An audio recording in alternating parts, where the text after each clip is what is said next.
Você já se perguntou por que algumas pessoas parecem nascer com sorte, enquanto outras enfrentam obstáculos sem fim? E se eu te dissesse que tudo depende apenas de um poder que você carrega dentro de si? Hoje, vamos explorar a palestra de Neville Goddard. Perguntas e respostas, e descobrir como assumir seu verdadeiro eu, transformar desejos em realidade e entender como a vida responde à sua consciência. Vamos ao áudio de hoje. 1. Pergunta: qual é o significado da insígnia nas capas dos seus livros?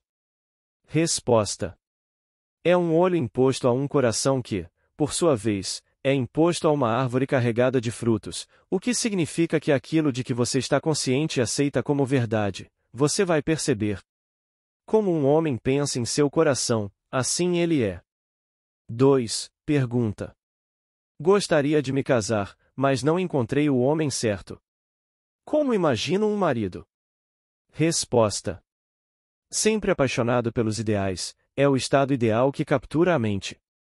Não confine o estado do casamento a um determinado homem, mas a uma vida plena, rica e transbordante. Você deseja experimentar a alegria do casamento. Não modifique o seu sonho, mas melhore-o tornando-o mais encantador.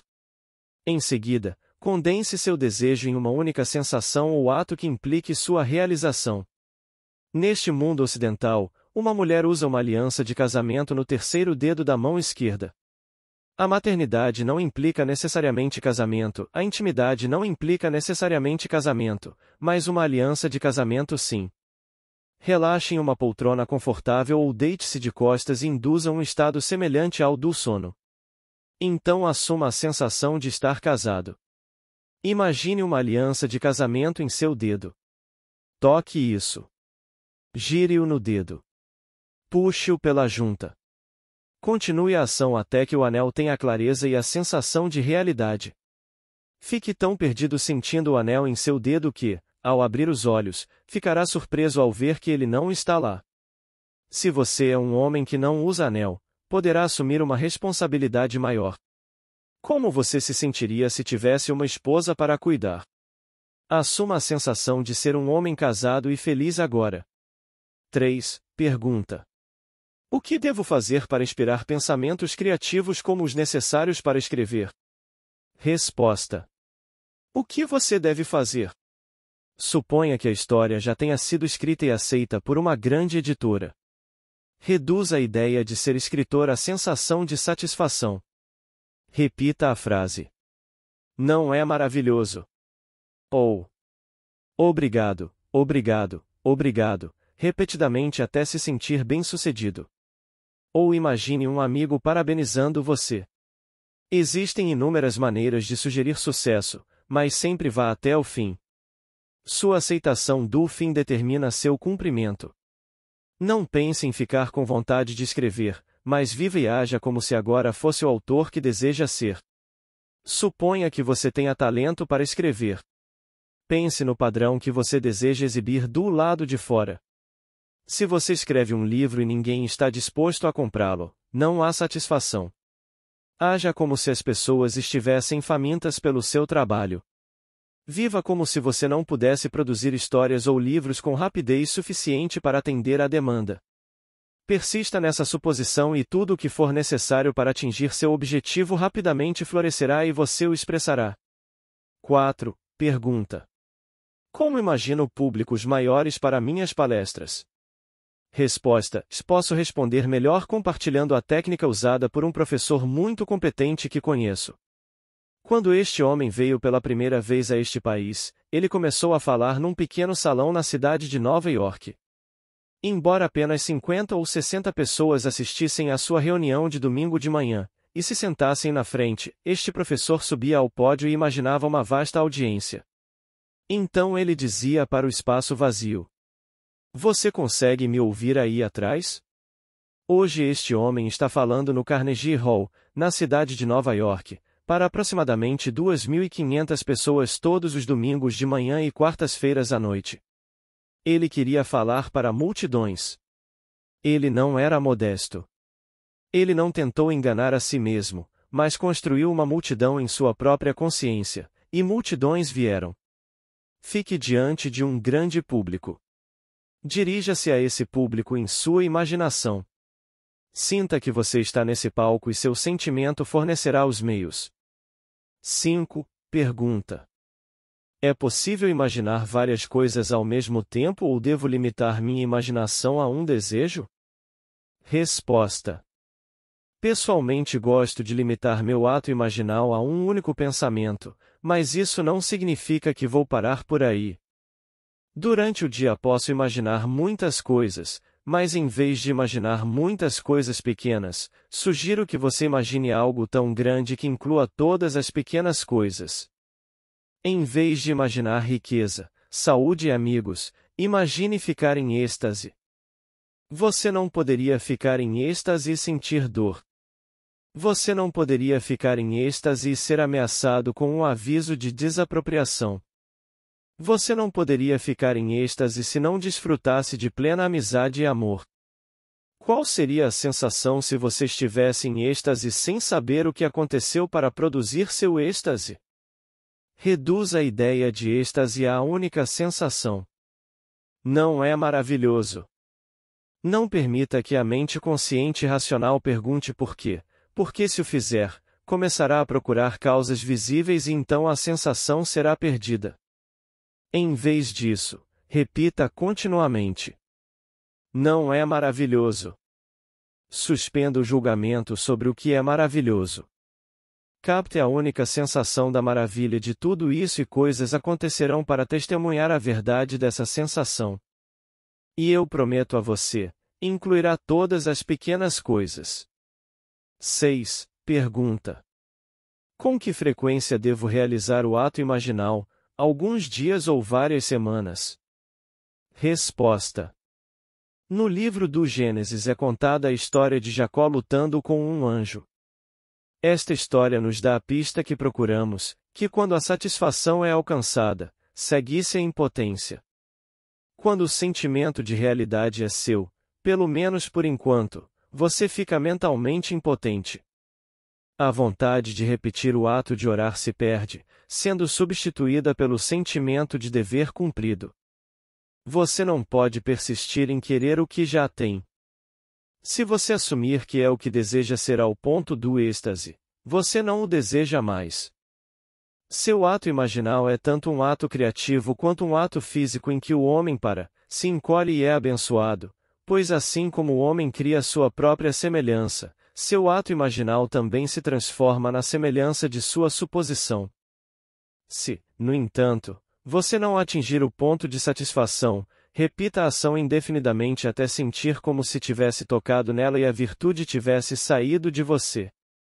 7. Pergunta: fui ensinado a não pedir coisas terrenas, apenas crescimento espiritual, mais dinheiro e coisas são o que preciso. Resposta: você deve ser honesto consigo mesmo. Em todas as escrituras a pergunta é feita: o que você quer de mim? Alguns queriam ver, outros comer, e outros ainda queriam ser endireitados, ou que meu filho viva. Seu eu dimensionalmente maior fala com você através da linguagem do desejo. Não se engane. Sabendo o que você quer, afirme que você já tem, pois é um prazer do seu Pai dá-lo a você e lembre-se, o que você deseja, é o que você tem. 8. Pergunta: quando você assume o seu desejo, você tem em mente a presença constante deste ser maior, protegendo e dando-lhe a sua suposição? Resposta: a aceitação do fim determina os meios. Assuma a sensação de seu desejo realizado e seu eu dimensionalmente maior determinará os meios. Quando você se apropria de um estado como se o tivesse, a atividade do dia desviará sua mente de todos os pensamentos ansiosos, de modo que você não procure sinais. Você não precisa carregar a sensação de que alguma presença fará isso por você, mas sim saber que já está feito. Sabendo que isso já é um fato, caminhe como se fosse, e coisas acontecerão para que isso aconteça. Você não precisa se preocupar com alguma presença fazendo algo por você. Quanto mais profundo e dimensionalmente maior você já fez isso. Tudo o que você faz é ir até o local onde o encontra.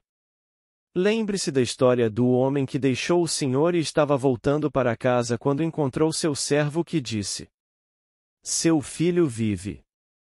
E quando ele perguntou a que hora isso foi feito, o servo respondeu: "À hora sétima."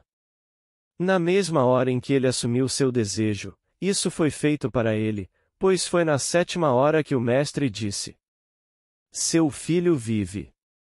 Seu desejo já foi concedido. Caminhe como se assim fosse, e, embora o tempo bata lentamente nesta dimensão do seu ser, ainda assim lhe trará a confirmação de sua suposição. Peço-lhe que não seja impaciente, no entanto. Se há uma coisa que você realmente precisa é de paciência. 9. Pergunta: não existe uma lei que diga que não se pode obter algo por nada? Não devemos ganhar o que desejamos? Resposta: a criação está concluída. É um prazer do seu Pai dar-lhe o reino. A parábola do filho pródigo é a sua resposta. Apesar do desperdício do homem, quando ele volta a si e se lembra de quem ele é, ele se alimenta do bezerro cevado da abundância e usa o manto e o anel da autoridade. Não há nada para ganhar. A criação foi concluída na fundação do tempo. Você, como homem, é Deus tornado visível com o propósito de mostrar o que é, não o que deve ser. Não pense que você deve desenvolver sua salvação com o suor do seu rosto. Faltam 4 meses para a colheita, os campos já estão brancos, simplesmente enfiados na foice. 10. Pergunta: o pensamento de que a criação está concluída não rouba a iniciativa de alguém? Resposta: se você observar um evento antes que ele ocorra, então o evento que ocorre deve ser predeterminado do ponto de vista de estar acordado neste mundo tridimensional. No entanto, você não precisa encontrar o que observa. Você pode, ao mudar o seu conceito de si mesmo, interferir no seu futuro e moldá-lo em harmonia com o seu conceito alterado de si mesmo. 11. Pergunta: esta capacidade de mudar o futuro não nega que a criação esteja concluída? Resposta: não. Você, ao mudar seu conceito de si mesmo, muda seu relacionamento com as coisas. Se você reorganizar as palavras de uma peça para escrever outra diferente, você não terá criado novas palavras, mas simplesmente terá a alegria de reorganizá-las. Seu conceito de si mesmo determina a ordem dos eventos que você encontra. Eles estão na fundação do mundo, mas não na sua ordem de organização. 12. Pergunta: por que alguém que trabalha arduamente em metafísica parece sempre carente? Resposta: porque ele realmente não aplicou a metafísica. Não estou falando de uma abordagem exagerada da vida, mas de uma aplicação diária da lei da consciência. Quando você se apropria do seu bem, não há necessidade de um homem, ou Estado, agir como um meio através do qual o seu bem virá.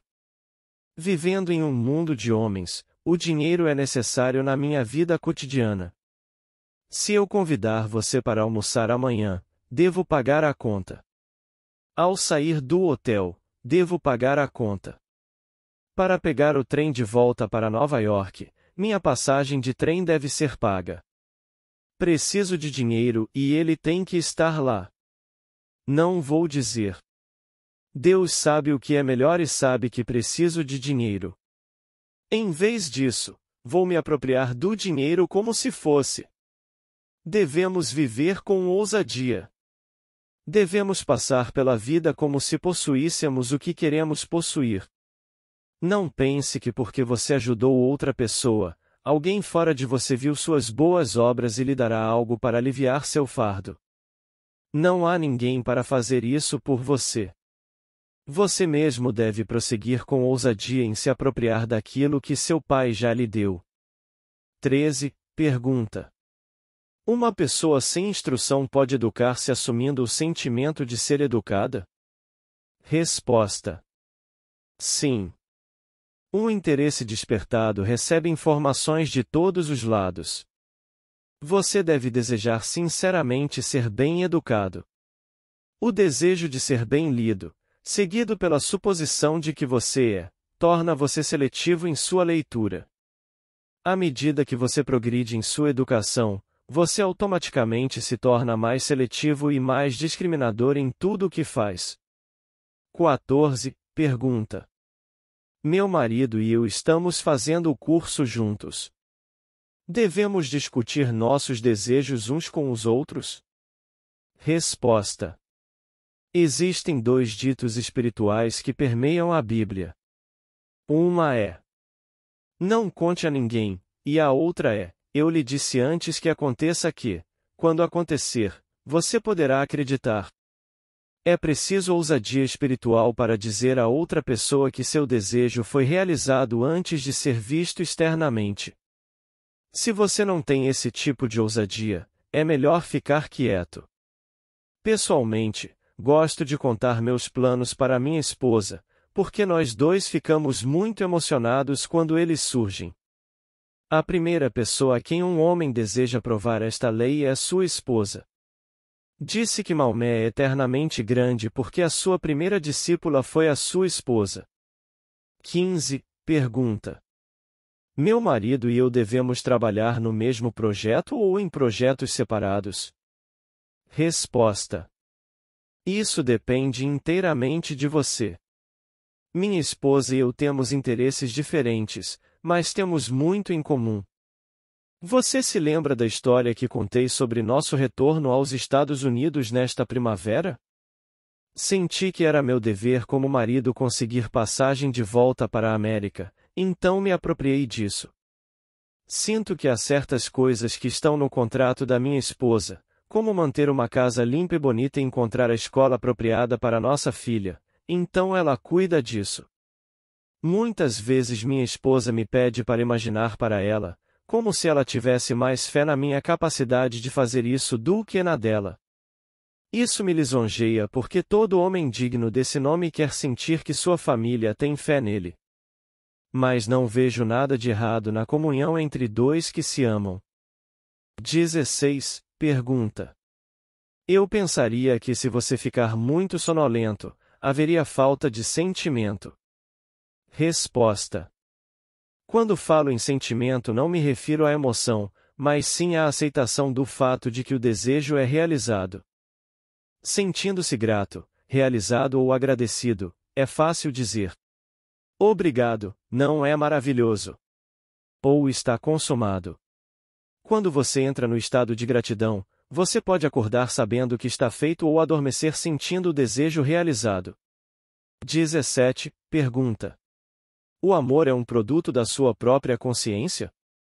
Resposta: todas as coisas existem em sua consciência, sejam elas amor ou ódio. Nada vem de fora. As colinas para as quais você procura ajuda são aquelas de uma cordilheira interior. Seus sentimentos de amor, ódio ou indiferença brotam de sua própria consciência. Você é infinitamente maior do que jamais poderia imaginar ser.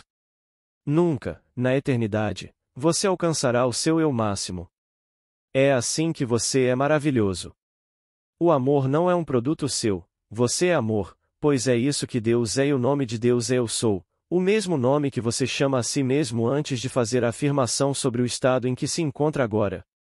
18. Pergunta: suponha que meus desejos não possam se materializar durante 6 meses a 1 ano, espero para imaginá-los? Resposta: quando o desejo está sobre você, é hora de aceitá-lo em sua plenitude. Talvez haja razões pelas quais você sente vontade neste momento. Seu ser tridimensional pode pensar que não pode existir agora, mas sua mente tetradimensional sabe que já existe, então o desejo deve ser aceito por você como um fato físico agora. Suponha que você queira construir uma casa. A vontade de ter é agora, mas vai demorar até que as árvores cresçam e o carpinteiro construa a casa. Embora o desejo pareça grande, não espere para se adaptar a ele. Reivindique a posse agora e deixe que ela se objetifique de sua maneira estranha. Não diga que levará 6 meses ou 1 ano. No minuto em que o desejo vier sobre você, assuma que já é um fato. Você deu ao seu desejo um intervalo de tempo e o tempo é relativo quando se trata deste mundo. Não espere que nada aconteça, aceite agora como se fosse e veja o que acontece. Quando você tem um desejo, mais profundamente você, que os homens chamam de Deus, está falando. Ele exorta você, através da linguagem do desejo, a aceitar aquilo que não é o que deve ser. O desejo é simplesmente a comunhão dele com você, dizendo que o seu desejo é seu, agora. A sua aceitação deste fato é provada pelo seu completo ajustamento a ele, como se fosse verdade. 19. Pergunta: por que alguns de nós morrem jovens? Resposta: nossas vidas não são, em retrospecto, medidas por anos, mas pelo conteúdo desses anos. 20. Pergunta: o que você consideraria uma vida plena? Resposta: uma variedade de experiências. Quanto mais variados eles forem, mais rica será a sua vida. Na morte, vocês funcionam em um mundo dimensionalmente maior e desempenham seu papel em um teclado composto de experiências humanas de uma vida inteira. Portanto, quanto mais variadas forem as suas experiências, mais fino será o seu instrumento e mais rica será a sua vida. 21. Pergunta: e uma criança que morre ao nascer? Resposta: a criança que nasce vive para sempre, pois nada morre. Pode parecer que a criança que morre ao nascer não possui um teclado de experiência humana, mas, como disse certa vez um poeta, ele desenhou um círculo que me excluiu, infiel, canalha, uma coisa a ser desprezada. Mas Love e eu tivemos a inteligência de vencer. Desenhamos um círculo que o acolheu. A pessoa amada tem acesso às experiências sensoriais do amante. Deus é amor, portanto, em última análise, todos possuem um instrumento, cujo teclado são as impressões sensoriais de todos os homens. 22. Pergunta: qual é a sua técnica de oração? Resposta: tudo começa com o desejo, pois o desejo é a mola mestra da ação. Você deve conhecer e definir o seu objetivo e depois condensá-lo em uma sensação que implique realização. Quando o seu desejo estiver claramente definido, imobilize o seu corpo físico e experimente, na sua imaginação, a ação que implica a sua realização. Repita esse ato inúmeras vezes até que ele tenha a vivacidade e a sensação de realidade. Ou condense seu desejo em uma única frase que implique realização, como obrigado, Pai, não é maravilhoso ou está consumado. Repita essa frase condensada ou ação em sua imaginação continuamente. Então, desperte desse estado ou mergulhe nas profundezas. Não importa, pois o ato é realizado quando você o aceita completamente como concluído naquele estado sonolento e sonolento. 23. Pergunta: duas pessoas querem a mesma posição. Um deles tem. O outro tinha e agora quer de volta. Resposta: seu pai, o você dimensionalmente maior, tem maneiras e meios que você não conhece. Aceite sua sabedoria. Sinta que seu desejo foi realizado e então permita que seu pai o dê a você. A atual pode ser promovida a um cargo mais elevado, ou casar-se com um homem de grande riqueza e abandonar o emprego. Ela pode ganhar muito dinheiro ou optar por se mudar para outro estado. Muitas pessoas dizem que querem trabalhar, mas eu questiono isso seriamente. Eles querem segurança e condicionam a segurança ao trabalho. Mas eu realmente não acho que a garota comum realmente queira acordar de manhã e ir trabalhar. 24. Pergunta: qual é a causa da doença e da dor? Resposta: o corpo físico é um filtro emocional. Muitas doenças humanas, até então consideradas puramente físicas, são agora reconhecidas como tendo origem em distúrbios emocionais. A dor vem da falta de relaxamento. Quando você dorme, não há dor. Se você estiver sob anestesia, não sentirá dor porque você estará relaxado, por assim dizer. Se você sente dor é porque está tenso e tentando forçar alguma coisa. Você não pode forçar a concretização de uma ideia, você simplesmente se apropria dela. É atenção menos esforço. Somente a prática o levará ao ponto em que você poderá estar atento e ainda assim relaxado. Atenção é tensão rumo a um fim, e relaxamento é exatamente o oposto. Aqui estão duas ideias completamente opostas que você deve misturar até aprender, através da prática, como estar atento, mas não tenso. A palavra contenção significa atenção menos esforço. No estado de discórdia você é mantido pela ideia sem tensão. 25. Pergunta. Não importa o quanto eu tente ser feliz, por dentro tenho uma sensação melancólica de ter sido deixado de lado. Por quê? Resposta. Porque você sente que não é desejado. Se eu fosse você, presumiria que sou procurado. Você conhece a técnica. A suposição de que você é querido pode parecer falsa quando assumida pela primeira vez, mas se você se sentir querido e respeitado, e persistir nessa suposição, ficará surpreso com a forma como os outros irão procurá-lo. Eles começarão a ver em você qualidades que nunca tinham visto antes. Eu prometo. Se você apenas assumir que é querido, você será. 26. Pergunta. Se a segurança veio até mim através da morte de um ente querido, fui eu que provoquei essa morte? Resposta. Não pense nem por um segundo que você provocou a morte ao assumir a segurança. Quanto maior você não vai machucar ninguém. Ele vê tudo e, conhecendo a duração da vida de todos, pode inspirar o outro a lhe dar aquilo que pode cumprir sua suposição. Você não matou a pessoa que o nomeou em seu testamento. Se, poucos dias depois de você ter aceitado completamente a ideia de segurança, o tio John saiu deste plano tridimensional e lhe deixou sua propriedade, é apenas porque era hora de o tio John partir. Ele não morreu um segundo antes do tempo, no entanto. Quanto maior você viu o tempo de vida de João e o usou como forma de realizar o seu sentimento de segurança. A aceitação do fim determina os meios para o cumprimento desse fim. Não se preocupe com nada, exceto com o fim.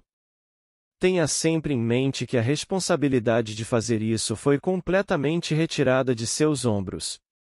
É seu porque você o aceita como tal. 27. Pergunta. Tenho mais de um objetivo. Seria ineficaz concentrar-me em objetivos diferentes em períodos de concentração diferentes? Resposta.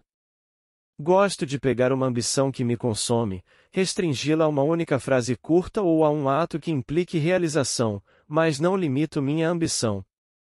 Só sei que o meu verdadeiro objetivo incluirá todos os mais pequenos. 28. Pergunta. Acho difícil mudar o meu conceito de mim mesmo. Por quê? Resposta. Porque o seu desejo de mudar não foi despertado.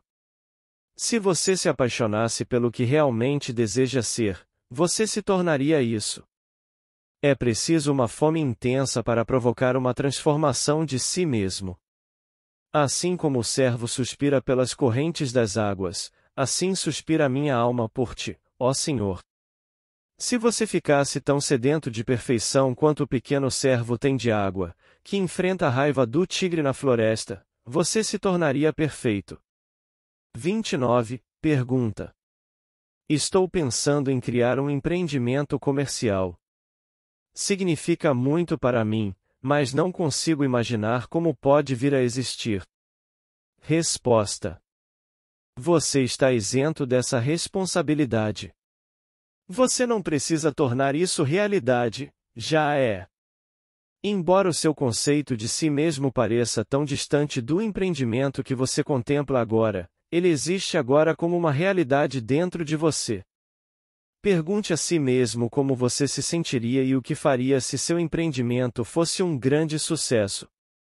Identifique-se com esse caráter e sentimento e você ficará surpreso com a rapidez com que realizará seu sonho.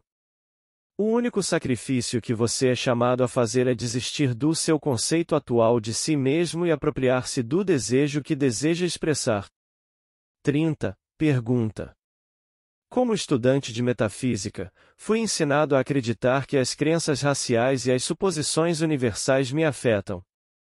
Você quer dizer que somente na medida em que dou poder sobre mim a essas crenças universais, serei influenciado por elas? Resposta. Sim. É apenas o seu ponto de vista individual, pois o seu mundo está sempre testemunhando o seu conceito atual de si mesmo. Se alguém o ofender, mude seu conceito de si mesmo. Essa é a única maneira pela qual os outros mudam. O jornal desta noite pode ser lido por quaisquer 6 pessoas nesta sala e não há 2 que interpretem a mesma história da mesma maneira. Um ficará exultante, o outro deprimido, outro indiferente, e assim por diante, mas é a mesma história. Suposições universais, crenças raciais, chame-as como quiser, elas não são importantes para você. O que é importante é o seu conceito, não do outro, mas de si mesmo, pois o conceito que você tem de si mesmo determina o conceito que você tem dos outros. Deixe os outros em paz. O que eles são para você? Siga seus próprios desejos. A lei está sempre em operação, sempre absoluta. Sua consciência é a rocha sobre a qual repousam todas as estruturas. Observe o que você está ciente. Você não precisa se preocupar com os outros porque é sustentado pelo caráter absoluto desta lei. Nenhum homem vem até você por vontade própria, seja ele bom, mau ou indiferente. Ele não escolheu você. Você o escolheu. Ele foi atraído por você por causa do que você é. Você não pode destruir o estado que outro representa através da força. Em vez disso, deixe-o em paz. O que ele é para você? Elevem-se a um nível mais elevado de consciência e encontrarão um novo mundo esperando por vocês. À medida que vocês se santificam, outros serão santificados. 31. Pergunta. Quem escreveu a Bíblia? Resposta. A Bíblia foi escrita por homens inteligentes que usaram mitos solares e fálicos para revelar verdades psicológicas. Mas confundimos a sua alegoria com a história e, portanto, não conseguimos ver a sua verdadeira mensagem. É estranho, mas quando a Bíblia foi lançada ao mundo, e a aceitação parecia estar à vista, a grande biblioteca de Alexandria foi totalmente queimada, não deixando nenhum registro de como a Bíblia surgiu. Poucas pessoas conseguem ler outras línguas, por isso não podem comparar as suas crenças com as de outras pessoas. Nossas igrejas não nos encorajam a comparar. Quantos dos milhões que aceitam a Bíblia como um fato a questionam? Acreditando que é a palavra de Deus, aceitam cegamente as palavras e assim perdem a essência que elas contêm. Tendo aceitado o veículo, eles não entendem o que o veículo transmite. 32. Pergunta. Você usa os apócrifos? Resposta. Não no meu ensino. Tenho vários volumes deles em casa. Eles não são maiores que os 66 livros da nossa Bíblia atual. Eles estão simplesmente dizendo a mesma verdade de uma maneira diferente. Por exemplo, conta-se a história de Jesus, quando menino, observando crianças fazerem pássaros com lama. Segurando os pássaros nas mãos, eles fingem que estão voando. Jesus se aproxima e arranca os pássaros de suas mãos. Quando eles começam a chorar, ele pega um dos pássaros quebrados e o remodela. Segurando-o bem alto, ele respira e o pássaro levanta voo. Aqui está a história de alguém que veio para quebrar os ídolos nas mentes dos homens e depois mostrar-lhes como usar a mesma substância e remodelá-la em uma forma bonita e dar-lhe vida. É isso que esta história tenta transmitir. Eu venho, não para trazer a paz, mas uma espada. A verdade mata todas as galinhas lamacentas da mente, mata ilusões e depois as remodela em um novo padrão que liberta o homem. 33. Pergunta: se Jesus era um personagem fictício criado por escritores bíblicos com o propósito de ilustrar certos dramas psicológicos, como você explica o fato de que ele e sua filosofia são mencionados na história não religiosa e não cristã daquela época? Não eram Pôncio Pilatos e Herodes verdadeiros oficiais romanos de carne e osso naqueles dias? Resposta: a história de Jesus é idêntica à do Salvador hindu, Krishna. Eles são os mesmos personagens psicológicos. Ambos deveriam ter nascido de mães virgens. Os governantes da época procuraram destruí-los quando eram crianças. Ambos curaram os enfermos, ressuscitaram os mortos, ensinaram o evangelho do amor e morreram como mártires pela humanidade. Hindus e cristãos acreditam que seu Salvador é Deus feito homem.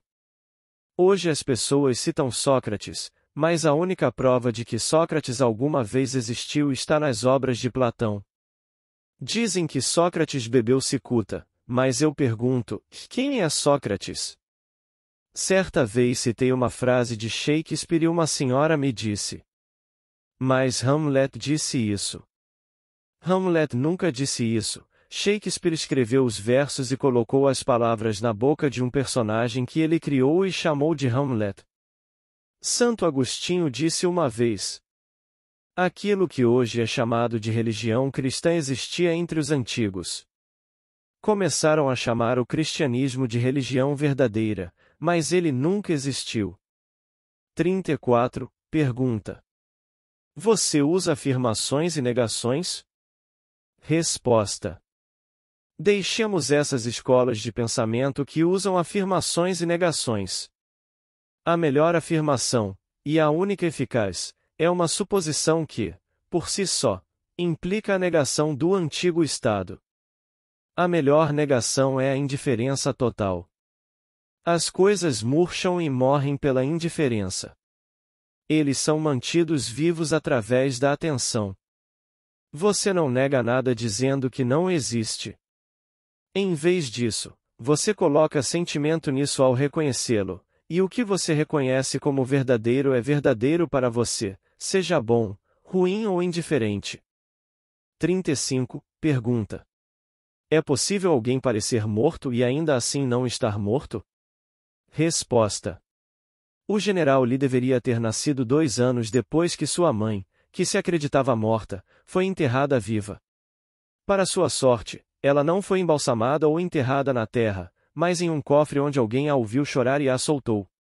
2 anos depois, a senhora Lee deu à luz um filho que se tornou o general Lee. Isso faz parte da história deste país. 36. Pergunta: como alguém que passou por privações na juventude poderia ter sucesso na vida? Resposta: somos criaturas de hábitos, formando padrões mentais que se repetem continuamente. Embora o hábito atue como uma lei obrigatória que leva a pessoa a repetir os padrões, não é uma lei, pois você e eu podemos mudar os padrões. Muitos homens de sucesso, como Henry Ford, Rockefeller e Carnegie, passaram por privações na juventude. Muitos dos grandes nomes deste país vieram de famílias pobres, mas deixaram para trás grandes conquistas no mundo político, artístico e financeiro. Certa noite, um amigo meu participou de uma reunião para jovens executivos de publicidade. O orador da noite disse a estes jovens: só tenho uma coisa a dizer-vos esta noite: tornem-se grandes e não possam falhar. Pegando um aquário comum, encheu-o com 2 sacos, um de nozes inglesas e outro de feijões pequenos. Misturando-os com a mão, ele começou a sacudir a tigela e disse: esta tigela é vida. Você não pode parar de tremer, pois a vida é um ritmo vivo e pulsante constante, mas observe. E enquanto observavam, as nozes grandes subiram para o topo da tigela enquanto os feijões pequenos caíram para o fundo. Olhando dentro da tigela, o homem perguntou: Qual de vocês está reclamando e perguntando o porquê? Depois acrescentou: Não é estranho, o som vem da tigela e não de fora. Um feijão está reclamando que se tivesse o mesmo ambiente que a nós ele também faria grandes coisas, mas nunca teve a chance. Então ele pegou um pequeno feijão do fundo da tigela e colocou-o em cima, dizendo: Posso mover o feijão com muita força, mas não posso impedir que a tigela da vida trema. E enquanto sacudia a tigela, o pequeno feijão mais uma vez deslizou para o fundo. Ao ouvir outra voz de reclamação, ele perguntou: O que é isso que ouço? Você está dizendo que eu deveria pegar um daqueles caras grandes que se acham tão grandes e colocá-lo no fundo e ver o que acontece com ele? Você acredita que ele será tão limitado quanto você porque lhe será roubada a oportunidade de grandes coisas assim como você? Vamos ver. Então o orador pegou uma das nozes grandes e empurrou-a até o fundo da tigela, dizendo: Ainda não consigo impedir a tigela de tremer, e enquanto os homens observavam a noz grande voltou ao topo. Em seguida, o palestrante acrescentou: Senhores, se vocês realmente querem ter sucesso na vida, tornem-se grandes. Meu amigo levou essa mensagem a sério e começou a presumir que era um empresário de sucesso. Hoje ele é realmente um grande homem se você julgar o sucesso pelos dólares. Ele agora emprega mais de 1.000 pessoas na cidade de Nova York. Cada um de vocês pode fazer o que fez. Assuma que você é o que deseja ser. Siga essa suposição e ela se transformará em fato. Amigos, antes de terminar o áudio de hoje, quero agradecer o apoio de todos que comentam, curtem e compartilham nossos conteúdos. Também gostaria de convidar, a quem quiser, a ser membro aqui do canal. Muito obrigada. Paz e bênçãos na vida de todos.